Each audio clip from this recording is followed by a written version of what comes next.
හරියල්ලේ සාදරය පිළිගන්න technique idea YouTube channel එකෙන් ගෙන තවත් අලුත් වීඩියෝ එකක් එක්ක හරියල්ලේ තිබුණ අද කතා කරන්නේ තෙල් ගහන්න අර QR code එක හදාගන්නේ කොහොමද කියලා. හරියල්ලේ ඉතින් නිවැරදිව හා පහසුවෙන් මේ QR code එක හදාගන්නේ කොහොමද කියලා මම අද කියලා දෙනවා.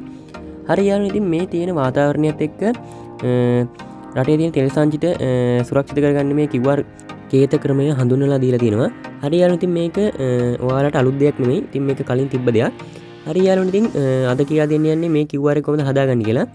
හරි යාළුවනේ ඉතින් ඔයාලා මේ QR එක හදාගන්න වෙබ්සයිට් එකට යන්න මෙන්න මේ link එක පාවිච්චි කරන්න පුළුවන්. ඉතින් මම මේක මගේ මේ වීඩියෝ එකේ description එකේ වගේම ටෙක්නික් අයිඩියා WhatsApp channel එකේ දාලා තියන්නම්. ඉතින් ඔයාලා එකෙන් මේ විදිහට login වෙන්න.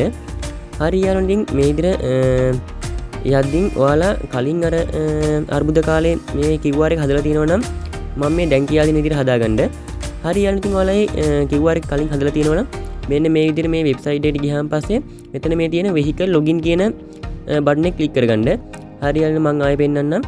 මෙතන මේ vehicle login කියන බටන් එක ක්ලික් කරගන්න. හරි යාළුවනේ ඒක ක්ලික් කරාන් පස්සේ ඔයාලා මෙන්න මේ වගේ තැනට එනවා. ඉතින් මෙතන ඔයාලගේ ඒ QR එක හදපු ෆෝන් නම්බර් එක මෙතනට දෙන්න.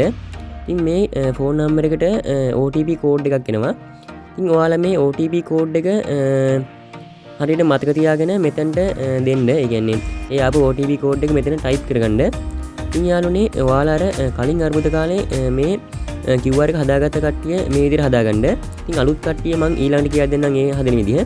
හරි යාළුවනේ ඔයාලා මේ විදිහට මෙතනට මේ OTP කෝඩ් එක දුන්නාන් පස්සේ මෙන්න මේ විදිහට ඔයාලගේ කලින් හදපු QR කෝඩ් එක බලා ගන්න පුළුවන්. හරි යාළුවනේ ඉතින් මම දැන් කියලා දෙන්න යන්නේ අලුතෙන්ම QR කෝඩ් එක හදාගන්නේ කොහොමද කියලා. හරි යාළුවනේ ඉතින් මෙතන ඔයාලට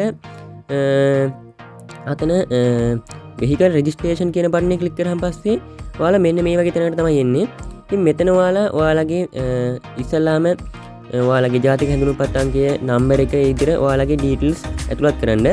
හරියන්නේ මෙතන ඔයාලා ඉස්සල්ලාම ඔයාලගේ ජාතික හැඳුනුම්පත් අංකය හෝ passport නම්බර් එක කියන්නේ ඔයාලගේ passport නම්බර් එක හරි මෙතනට දීලා මෙතන ඉස්සරහා තියෙන මෙතන මේ කොටුවේ ජාතික හැඳුනුම්පත් අංකයේද නැත්නම් પાස්පෝර්ට් එකද කියලා මෙතන සිලෙක්ට් කරන්න.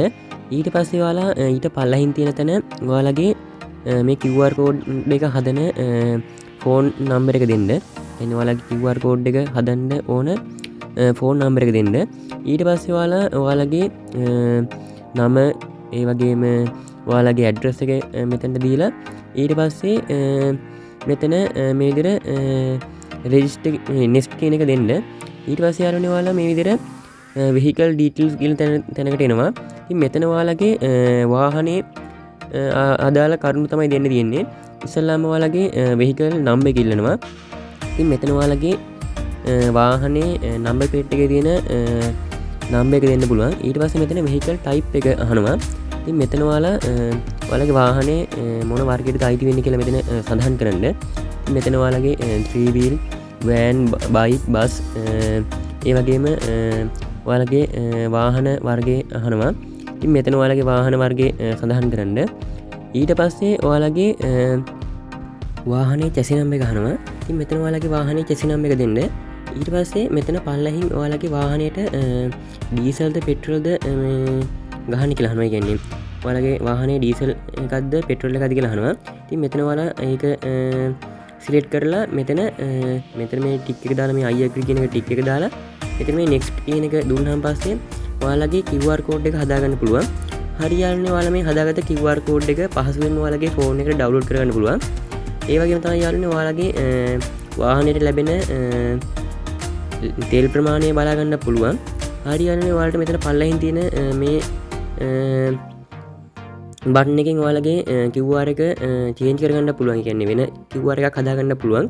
හරියන්නේ ඉතින් මෙන්න මෙතන මේ තියෙන download QR කියන බටන් එක ක්ලික් කරාම ඔයාලා QR එක download කරගන්න පුළුවන්. ඉතින් මෙන්න මෙතනින් ඔයාලගේ වාහනේට ලැබෙන තෙල් ප්‍රමාණය බලා ගන්න පුළුවන්. ඉතින් මෙන්න මෙතනින් ඔයාලගේ QR එක චේන්ජ් කරගන්න පුළුවන්. හරියන්නේ ඉතින් මම අද කියලා දුන්නේ මේ QR එක කොහොමද ලේසියෙන් හදාගන්න කියලා. ඉතින් ඔයාලට මේ තෙල් පොලින් අවම කරගන්න මේ QR එක ගොඩක්ම ප්‍රයෝජනවත් වෙයි. හරියන්නේ ඉතින් මේ තියෙන වාතාවරණයත් එක්ක ඔයාලට මේ QR එක අත්‍යවශ්‍යම වෙනවා ඔයාලට තෙල් ලබා ගන්න. හරියන්නේ වීඩියෝ එක වැදගත් වුණා නම් අනිවාර්යයෙන්ම වීඩියෝ එක ලයික් එකක් දාලා මගේ channel එක subscribe කරලා මගෙත් එක එකතු වෙන්න. හරි යාළුවෝ, ඉතින් නැවත අලුත් වීඩියෝ එකකින් හමුවෙමු. ඔබට සුබ දවසක්.